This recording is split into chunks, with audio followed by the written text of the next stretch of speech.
Nah, makanya itu yang aku suka dari dulu sama Alter Ego. Apapun draftnya, yang penting mereka percaya, oke ini emang power di kita. Ini Nggak bagus di perlu, kita. Iya, nggak perlu kita overthinking kayak, oh ternyata TLPH first picknya Gatot, kita harus pick Gatot juga. Enggak, itu namanya fear of missing out. Ya, Itu benar. FOMO namanya teman-teman. Dia Makanya mereka benar-benar mengetahui apa power mereka, apa yang nyusahin di tim mereka, baru mereka prioritaskan.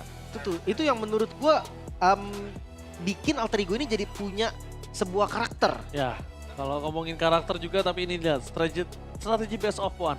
Swiss stage, siap menghadapi siapapun tidak peduli seberapa kuat mereka, saya duduk di bangku pemain sudah tidak ada alasan untuk takut pada siapapun. Dan itu Mentality-nya itu mentality yang bagus banget dan bagus-bagus. harus dimiliki karena mental block buff nama itu harusnya udah nggak pernah ada. Ya. Tapi ini gue melihat tim Liquid bisa menimbulkan hal itu terjadi lagi loh.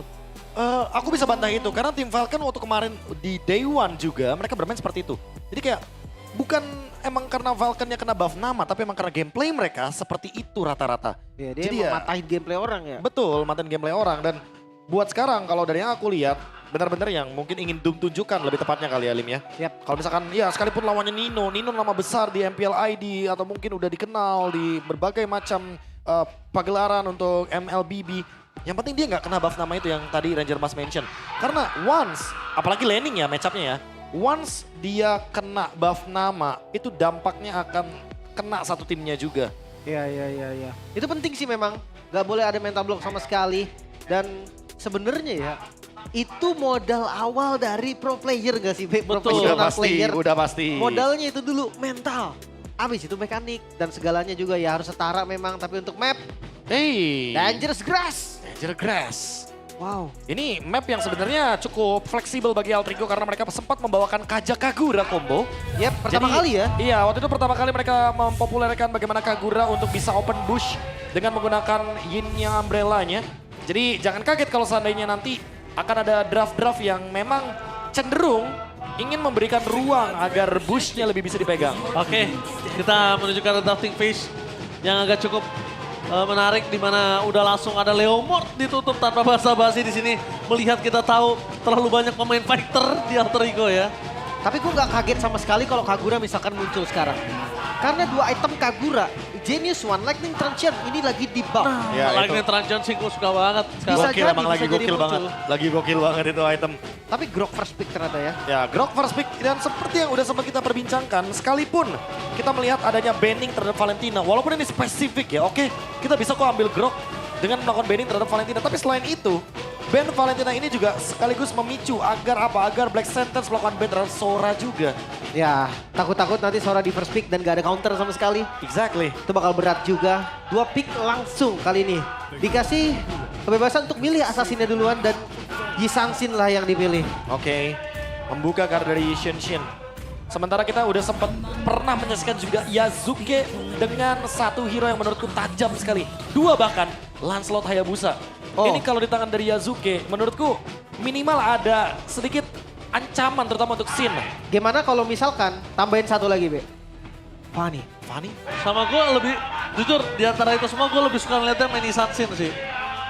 Yasuke kan. Iya, dia emang power. Tapi kan untuk Save sekarang power di kanan. farmingnya cepet banget. Gue suka banget. Dan positioning agresifnya tuh kayak kalau dia lagi diserang oke dia nggak kelihatan tapi once dia mau dapetin point kill dia masuk sampai ke ubun-ubun. Ya, Wah, ya, tapi bener-bener react yang bagus banget. Mereka tahu bahwa lawannya adalah Yves. Dan Yves sangat-sangat mudah untuk dijangkau dengan Blazing Duet dari Cloud. Belum lagi Vitra Strike. Ya, kalau misalkan ternyata kotak dari Reward Money Positioning-nya dibuka duluan, ya Hijime tinggal react lagi. Ya. Tetesnya akan jauh lebih mudah karena jarak dari RWM gak bakal sampai ke Varsha nantinya. Kalau menang posisi. Beda tipikal damage juga kan, ini satu Iya. burst gitu kan. Betul. Yang satu lagi nggak burst, Hilda. Ini dibikin insecure nih. Sisa dua assassin, Lancelot dan masih ada Hayabusa. Mungkin dua band akan arah ke sana. Tapi ya tadi seperti gue bilang, assassin masih ada Fanny. Yasuke juga power dengan Fanny. Joy masih ada Link bahkan yang masuk ke dalam opsi. Tapi gimana kalau seandainya dengan adanya Cloud seperti ini, Yazuke ternyata akan ditugaskan dengan fighter jungler. Guinevere? Ya kayak Guinevere karena untuk bisa mengimbangi bagaimana Hilda ini kan minimal dia nggak bener-bener kena pick lah sama Hildanya karena seperti yang kita tahu dengan adanya Hayabusa, Lancelot itu udah pasti bakal ketempelan sama Hilda. Yap. Dan dengan mungkin konsil ya, apalagi dia kan dari early game udah lebih dominan damage-nya. Walaupun menerima 20% damage lebih tinggi di dalam area jungle di 2 menit awal. Ya Hilda tinggal masuk ke dalam rumput, kabur. Iya. Tapi kayaknya nggak peduli dengan jungle, Be. Black Santos dia ban Uranus-nya. Ini salah satu power pick juga dari Nino by the way, dari Uranus. Dan react-nya juga terhadap Kari, gold lane-nya juga bakal dikenain target. Mungkin satu titipan Ruby mungkin ya. Atau faktor-faktor yang mungkin possible buat ngisi di arah gold lane. Karena match up-nya dari Cloud ini udah lumayan habis gue rasa. Kalau dia paksa Granger, kayaknya bakal rugi deh buat teman-teman Black Sentence. Oke, Coba kalau kulihat saat ini mungkin agak cukup merucut ya untuk dari seorang Yasuke. Ketika kita tadi sempat membahas ke arah Lancelot ya, Profesor KB. Mungkin ada factor lagi yang bisa dia mainkan. Atau mungkin juga kalau dia mau, udah coba cukup dengan damage yang diberikan dari RV dan juga hijaunya di mid lane, dia pakai factor tank atau tank jungle juga nggak masalah kalau menurut gua. Ya itu dia solusinya fighter atau tank jungle, karena seperti yang udah kita lihat bahwa emang Black Sentence secara draftnya terutama untuk Coach YouTube Subasa, dia emang benar-benar membiarkan ambil semua asasinnya. Ada Hilda kok, kita bakal lawan atau pressure dengan Hilda. Iya. Masuk ke jungle udah pasti. Itu jadi salah satu hal yang akan dilakukan sama Hilda-nya sendiri. Dan pick keempat nih, ini harusnya munculin XP-nya dulu ya. Masih di flex jadinya gold lane-nya bisa fighter, bisa marksman juga atau carry lah seenggaknya di gold lane nanti last pick. Atau gimana kalau misalkan mereka ambil Ruby-nya duluan untuk flex? Ruby flex bisa jadi, Ruby atau Esme, Be. Esme di ban sih sayang banget ya. Iya itu dia, karena Esme-nya di ban jadi Lapu? mungkin gak bakal bisa ngejawab Lapu, fine. Karena yang penting mungkin memberikan fleksibilitas di last pick, tapi Granger, wow. Hilda Granger ini draft yang akan punya resiko kalau seandainya Black Sentence gagal di early game. Gue setuju banget. Pertama kita ngomongin ke arah early game, kalau misalnya gagal, yang sangat diuntungkan ini dari Groknya malah. Iya, karena Hildanya gak bakal bisa bikin action kayak Grok. Iya betul, gak bisa bikin momen, gak bisa bikin tectonic charge. Nah ngomongin kenapa Groknya lebih untung, lihat 2 pick pertamanya aja udah main ke area of effect. Iya. Instant kill bisa terjadi di sini. Dan ini membingungkan buat Granger loh. Spellnya kemana? Kalau di Purify, dia selamat mungkin dari Grok, tapi nggak selamat dari Blazing Duet dan juga Feather Ice Strike. Kalau dia Flicker, Grok sangat enak banget nanti kagetin dia dengan Tech Charge. Dan Fanny, seperti yang gue bilang, jangan lupakan Fanny Yasuke. Ini yang pada menggemparkan panggung MPL kita juga. Dengan hadirnya Yasuke, dengan munculnya Fanny-nya. Dex-nya langsung sering banget di ban. Kita akan melihat bagaimana Fanny Karet yang begitu mematikan bisa tiba-tiba belok ke kanan atau bahkan ke kiri dari Yasuke. Dan udah pasti targetnya di sini ada Yishinchin, Granger, dan Eve. Kalau EXP lanernya gak bisa nge-react Fanny di sini, Black Sentence bakal dalam ancaman. Aku merasa mereka butuh banget satu badan lagi untuk bisa mengimbangi Eve-nya minimal. Ini sisa Ruby gak sih? Buat megang? Iya, Lapu udah diambil. Mereka Yuzong udah nggak ada, Ruby. Oh Akai. Oke, Akai Romer. Ya aku merasa kayaknya bakal jadi Romer, Hildanya bakal ditaruh di EXP dan itu yang mungkin akan menghindari anti gengnya jadinya. Shifting ya. Shifting sedikit agar Hildanya tidak mudah udah di geng. Kalau menurut aku pribadi, aku langsung saja menjawab kalau ini draftnya lumayan menguntungkan untuk Alter Ego. Gimana menurut kalian? Gua lumayan sama dan ngelihat dari Black Santos juga mereka react yang lumayan maksa gue bisa bilang. Mereka kekurangan follow up damage yang pasti. Give Akai itu nggak bisa collab harusnya. Ranger Mas? Jujur, gue suka banget Alter Ego. Tapi gue worry sama Hilda. Tapi Alter Ego gue. Oke, aku pun sama seperti dua teman-teman caster kita. Dan kita akan melihat langsung apakah Alter Ego akan mulus jalannya untuk menuju ke seeding 2-0. Let's see into the land of dawn. Alter Ego, just being Alter Ego. Jadilah permainan yang enjoy dan tunjukin kualitas dari Alter Ego yang sesungguhnya. Karena mereka harus bermain tanpa harus menurunkan tempo mereka. Mereka tahu mereka bisa bermain agresif, mereka bisa bermain dengan menggigit. Just being Alter Ego. Ya kalau emang mau gigit aja dari awal gitu kan, gak usah nurunin tempo. Apalagi ngelihat dari rotasi Alex di Jume yang semakin hari ini semakin kompak. Ya. Harusnya mereka bisa kuasain rivernya juga. Seperti yang gue bilang tadi, Akai, Yif mungkin poke damage-nya kuat. Tapi ketika mereka udah level 4, mereka tuh bukan hero combo yang enak. Heavy spin nempel satu, real world manipulation dibuka, itu lumayan over resource. Dan Granger versus Cloud menurut gue sekarang udah susah banget di laningnya. Ya betul sekali. Karena kita ngomongin ke arah Granger versus Cloud. Di sini dari Granger bisa berlindung di balik minion. Sedangkan Cloud, Art of Thievery-nya bisa di-spam terus menerus. Dan ketika Art of Thievery-nya udah di full stack, ini mainin poking damage dengan berbanding energi dari seorang Granger itu akan cukup jauh perbandingan Lim. Betul. Belum lagi dengan emblemnya Ji. Emblemnya ini yang menurut gue bikin dia jadi susah. Granger dengan emblem assassin, dia punya damage, yap ada penetrasi, ada movement speed. Tapi mereka nggak punya defense, sementara Cloud dengan emblem fighter ada defense pasti. Plus ditambah juga dengan adanya hybrid lifesteal bikin dia nanti blazing duetnya aja udah nambahin darah gitu kan. Belum dari DHS-nya. Damage nggak usah khawatir, ada Master Assassin yang dipakai oleh Cloud di emblem keduanya. Cuman bedanya di turn pertama gini ternyata, biasanya rata-rata pada pakai Swift, attack speed tambahan. Oke, level 4 untuk Yasuke. Informasi yang didapatkan ada Hilda di depan sana. Katsot akan menjadi pilihan utama. Katsot pas Cloud! Yasuke, tenang-tenang, lihat dengan gayanya tenang-tenang. Ini baru first blood, masih ada point kill selanjutnya. Apalagi kalau targetnya ke arah Granger, itu lezat banget Profesor. Dan juga Lim, ini Granger adalah target utama makanan lezat dan bergizi untuk Yasuke. Benar, tapi masalahnya juga setup turtle-nya nggak berani nih dari Black Sentence.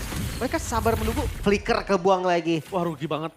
Rugi banget Lim. Ini resource yang udah mulai di bait satu persatu. Dan kalau di bawah farming kayak gini bakal susah nanti setup turtle-nya malah dibuka sama teman-teman Alter Ego. Dan Nino sudah berada di level 4, ini tandanya Nino udah tahu kalau misalnya Shin nggak punya flicker. Nino jadi bisa bervectors kapanpun selama EV menunjukkan batang hidungnya dan bahkan Steffi. Kali ini menjadi target utama dari seorang Nino. Free. Di zoning out, free turtle pertama untuk Fanny. Ada yang salah sama permainan Black Sentence. Oh, ditabrak lagi? PNS ke arah belakang langsung dengan di sound blazing duet from Arvi. 2 point kill berhamburan di jungle dan bahkan takeover menuju ke arah purple buff. Coba dilakukan oleh seorang Yasuke. Tercancel, mencari jalan lain yang membuat dirinya selamat sampai ke base. Memutar adalah sebuah jawaban. Wow, jalur keluar yang sedikit nekat tapi gak apa-apa, geter dikit aja. Tadi darahnya udah sisa sedikit tapi masih selamat.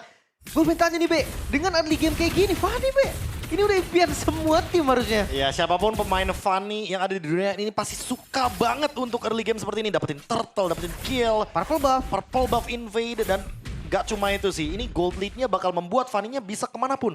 Dia mau ke EXP Hilda, fine. Apalagi targetnya ada Granger. Dan itu dia Granger target utamanya. Tapi damage yang masih belum cukup plus flicker yang berhasil menghindari energi dari Yasuke. Membuat para pasukan dari tim Black Sentence mereka belum kehilangan Granger untuk 2 menit ke depan. Ingat 2 menit aja.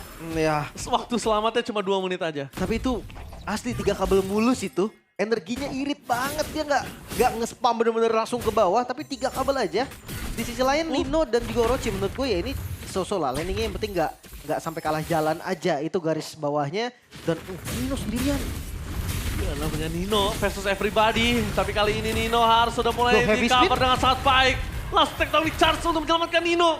Dan disambut dengan Hijume. Mencoba mendapatkan 1 point kill terhadap seorang Orochi. Kayaknya masih terlalu jauh. Tapi lagi-lagi flicker kebuka, jadi tetap masih ada keuntungannya. Di sisi lain ada orange buff juga yang udah mulai diinvasi. Ini kebalik gak sih? Yang harusnya diinvasi jungle itu Fanny. Benar juga. Bukan Fanny yang invasi jungle dan di depan sana. Dapetin 1 orange buff untuk para pasukan tim Alter Ego. 1.800 gold dan ini dia. Alter Ego punya pemain yang sangat menggigit. Gigit aja. Jangan kasih kendor. Benar-benar. Bahkan sekarang Black Sentence yang harus mikir nih. Gimana caranya dia bisa nge-mirror dulu rotasi dari Fanny-nya. Gak langsung buru-buru ngambil buff. Gak ada retribution, gak ada masalah. Nino! Permainan luar biasa. Berhasil mendapatkan 2 point kill. Nino featuring Hijume bernyanyi di depan sana dan luar biasa. Ini satu buah movement yang liar. Yang sudah ditunggu-tunggu oleh para penonton dari Alter Ego. Itu dia. Kasar. Yang harus ditunjukkan juga. Tapi untuk clear mid, masih bisa Orochi, masih bisa pegang kendalinya Hijume. Permainan Hijume, tapi di sini blazing duet from Arvi menutup point kill. Dari tim Alter Ego kembali membuat Doom harus tergeletak untuk pertama kalinya. Kesulitan untuk bergerak sekarang. Mencari space farming pun susah. Apalagi mencari point kill. Karena kita tahu Granger. Objektif dari Granger di awal adalah team fight. Dan mid-nya dibongkar di menit yang kelima. Belum masuk menit 6. zoning lagi di bawah. Gua suka banget sama gameplaynya Alter Ego dan lihat. Dia bukan hanya tentang point kill, tapi juga objektif dan Arby berhasil nge-bait pergerakan dari seorang Stevie. Hijumi masih punya jalan untuk keluar, tapi flicker dan shutdown yang didapatkan oleh Doom membuat para pasukan dari tim Black Sands akhirnya mendapatkan point kill pertamanya. Seenggaknya mereka shutdown dapetin 1 point kill. Tapi jangan lupa, flickernya cooldown nih. Santapan lagi untuk Yazuke yang masuk. Tectonic Charge Victory Cutthroat mendapatkan killing spree untuk seorang Eve. Itu udah kayak mimpi buruk dengan adanya Grok, dengan adanya Fanny. Itu mimpi buruk untuk Eve sih. Wah, ini dari segi item juga udah jelas ya. Hunter Strike baru jadi beda 1.300 gold. RP sudah selesai di item kedua menuju item ketiga. 5.000 gold di menit yang ke-6. Alter Ego mengamuk kali ini. Alter Ego mengamuk. Dan benar-benar Alter Ego punya satu mimpi, yaitu Alter Ego mau mengukir sejarah. Dan kita lihat para pasukan dari tim Black Sentence. Mereka seperti dikandangin. Dan satu hal perbandingan dari Alter Ego yang kemarin-kemarin dan sekarang yang gue suka, Lim. Oke dia agresif, oke dia menggigit, tapi dia tidak lupakan objektif. Iya. Cuman, top lane Yazuke nyari momennya lagi. Dan hati-hati ya, pokoknya nggak boleh terlalu over, tapi nggak boleh kendor juga. By the way, terakhir Alter Ego mengukir sejarah diputer Finn, ini bisa diputer Stepi nih. Ya, tapi mereka semua dari akar, ingat. Dari Black Sentence juga mereka dari akar. Sedangkan Alter Ego juga mereka dari akar dan Tectonic Charge! From Malek! Fokus menuju ke arah Dom, berhasil mendapatkan 1 point kill. Membuat para pasukan dari tim Black Sentence mereka kehilangan Dom untuk kedua kali. Bahkan Skyfisher sekalipun ini nggak dimiliki Dom, nggak bakal mampu Dom kalau dia maksa ke arah Skyfisher. Karena akan menjadi item yang useless. Doomnya dia warrior boots, bukan top boots. Makanya tadi kayak lama banget durasi dari tech charge-nya. Terus dari Hijumi juga sakit banget pakai Wither Ice Strike. Karena dia nggak ada efek resilient sama sekali. Dan ini bakal berat ketika stoppernya juga lumayan lama ya durasi stun-nya. Mungkin pilihan yang terbaik bisa ganti sepatu nanti. Ya, ini kalau kata Profesor KB, top global Meruya udah siap mengamuk. Benar-benar mengucang. Flicker dikeluarkan, tapi di depan sana ditutup jalan kembali oleh seorang Nino. Brave Fighters menjadi target utama, tapi Eve reward manipulation karena jalan untuk mulai Yazuke! Dive terlalu dalam, Tectonic terlambat, tapi ditutup dengan adanya Arvi. 2 point kill didapatkan, mundur battle mirror image, Flicker more defensive dikeluarkan oleh seorang Arvi karena tidak ada satu buah Wind of Nature untuk bisa menahan damage yang diberikan oleh seorang Granger. Terlalu dalam nampaknya, tapi nggak kendor lihat Arvi, dia nggak takut sama sekali untuk poke damage. Dan gue mulai mempertanyakan nih, mungkin sama KB, dive in yang terlalu dalam, tujuan dari Alter Ego pressure kah? Atau hanya kill? Kill pressure sih atau kill ya sama aja sebenarnya. Mereka ingin mencari objektif secara gratis. Dan mereka ingin membuang sebanyak mungkin resource sebelum adanya Lord nanti. Kayak flicker dari Sin mungkin, flicker dari Doom juga. Tapi ya aku suka banget dengan bagaimana permainan dari Alter Ego yang seperti inilah Alter Ego. Kasar, Alter Ego playground. Mainnya dari sisi manapun, dari angle-angle yang bahkan mungkin Black Santos gak kepikiran kalau mereka bakal masuk dari sana. Iya, karena memang kalkulasinya, kalau kita bisa bilang itu agak cukup offside. Tapi ya namanya Alter Ego itu dia. Keberanian dari Alter Ego yang mungkin tidak bisa dikalkulasi. Kegilaan dari Nino di arah belakang dengan Perfector tapi dikunci dengan Heavy Spin. Tectonic Charge dihindari begitu saja. Target utama Yazuki yang menunjukkan seorang Yesansin. Di following up dapat di 1 point kill dan blast from Marvin. Arvi? Masih bisa selamat mundur ke arah belakang. Tapi sayang sekali dengan udah tidak adanya lagi Vader Extract, tidak ada following up damage dari jauh. Ya, dan gak ada source spell juga yang terbuang tadi, masih aman semua dari Black Sentence. Reset lagi. Gold masih 6.000 memang diungguli oleh Alter Ego. Tapi mereka harus sadar nih, sekarang Heavy Spin ini masalah yang serius. Cukup serius bahkan Doom. Item ketiga, Skyfisher. Karena dia mungkin udah pede bisa dapetin point kill dengan offside kayak tadi. Nino offside. Nge-punish aja jadinya Iya, ya. dipunish aja. Mulai cicil dari Skyfisher-nya. Dan hati-hati nih, untuk Lord takutnya nanti sosok pemegang retributionnya Yazuke-nya di Heavy Spin. Dijauhin dan objektifnya nanti bukan point kill lagi. Black Santos ambil Lord dan pulang. Mungkin split push tetap bakal jadi power sampai saat ini. Oke, cukup menarik. Dan bahkan tentunya ini dari fans dari kedua belah tim ya. Alter Ego dan juga dari Black Sentence benar-benar fokus untuk mendukung timnya. Dan bahkan melihat dari gold yang cukup jauh dimiliki dari tim Alter Ego. Dengan adanya Holy Defense di arah bottom lane yang sudah pecah, harusnya mereka punya chance untuk bisa dapetin satu base turret minimal dari Lord ini. Iya, untuk pasif dari Holy Defense memang masih ada di atas dan di mid ya, karena masih ada inner turret di mid juga. Cuma di bawahnya udah udah ke trigger, udah ke proc nih lumayan banget. Item kedua Blade of Despair untuk Kisansin-nya. Height on boss. Apakah bukan terlalu greedy gak sih harusnya di posisi yang under kayak gini? Terlalu greedy sama terlalu lama menurut aku. Ya, Yang terlalu disayangkan adalah waktunya Profesor dan juga Lim. Ini waktunya yang gak cukup nanti untuk item ketiga. Yang ditakutkan adalah sebelum item ketiga jadi mereka udah selesai gamenya. Ya, lumayan mahal ya. Dan sekarang lihat itu dia. Pressure yang gak kendor sama sekali. Wither Extract dibuang. 3 orang yang kena langsung mundur. Lord juga masih seger banget di atas. Dan ini No bakal Holy. jadi Lord yang masalah untuk Black Sentence. No Holy Defense kali ini di arah top lane. Langsung fokus menuju ke arah depan. Flashing Arby. dari Arby, damage yang terlalu besar. Tapi Flicker for defensive membuat Arby selamat. Meanwhile di belakang sana Yasuke mencoba untuk melakukan distraction dan satu momen Yasuke. sudah dapat ke transfer top. Gak ada lagi super deal damage untuk Black Santas. Mereka fokus ke arah Pestur di arah top lane dan dipecahkan dengan secara instan. Nino masih selamat. 2 wave didorong secara bersamaan dan 1 hit terakhir Shin. Berhasil Flicker for defensive para pasukan dari tim Black Santas. Mereka harus menyadari kalau mereka porak-poranda dari tim fight yang sebelum ini. Hati-hati, no minion harus sedikit sabar dari Alter Ego. Mid-nya udah jalan memang. Dan Orochi, Doom sebentar lagi akan kembali. Jadi mereka akan full power dari defensifnya. Tapi ada Juve bersama dengan Nino. Nino berhasil dengan double stun Nino. Berhasil mendapatkan 2 poin kill melepaskan dari tim PSM. Mereka tersisa damage dealer yang tiada artinya kali ini. Flicker! Defensif tidak ada, tapi malah ofensif untuk seorang Hijume. Di saat ini para pasukan dari tim Alter Ego, mereka fokus ke arah PS Turret dan memaksa series ini. Alter Ego menggila, menggigit, terlalu galak, membuktikan siapa sang tuan rumah. 12 menit saja waktu yang dibutuhkan Alter Ego untuk menaklukkan Black Sentence. Dan ini dia ditunggu-tunggu, El Familia masuk ke pool 2-0. Semakin dekat dengan knockout stage, Alter Ego bermain dengan sangat-sangat bersih, sangat-sangat perfect. Tidak ada celah sedikit pun, tidak ada kesalahan sedikit pun. Offside? Itu bukan offside, itu memang playstyle, itu warna Alter Ego. Jangan kaget kalau mereka dive di dalam turret. Jangan kaget kalau lane shakernya Nino bisa kena 2 disambut dengan Blazing Duet yang begitu indah.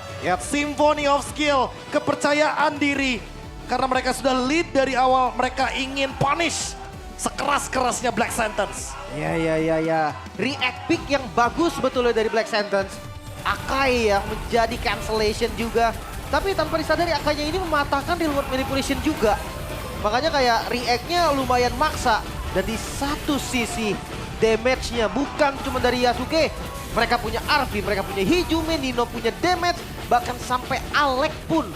Alec juga punya damage dari tech charge yang lumayan sakit. Ya, semuanya punya damage, semuanya punya peran yang begitu krusial. Alter Ego menjadi tim kedua yang mengamankan pool 2-0 semakin dekat dengan knockout stage. Tinggal 1 langkah lagi bagi Alter Ego mendapatkan kemenangan ketiga dan melaju ke tenis indoor. Yap, knockout stage depan mata. Tapi ingat, justru itu yang membahayakan juga. Tenangin dulu Profesor. Karena semakin di depan mata itu semakin berkilau. Mereka harus fokus. Semakin berkilau, semakin membuat kita hilang fokus Profesor. Itu dia, makanya kita harus fokus mendengarkan bagaimana interview dari Alter Ego.